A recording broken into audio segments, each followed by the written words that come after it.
In today's video, I'm going to show you how to create a joint Gmail account.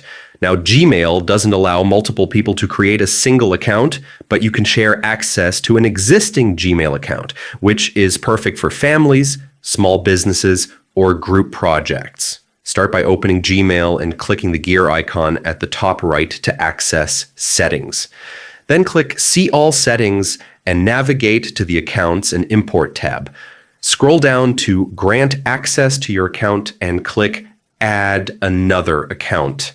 Enter the Gmail address of the person you want to share access with. Gmail will send them a verification email. Once they accept, they'll be able to read, send, and delete emails on your behalf. Make sure you only share access with someone you trust.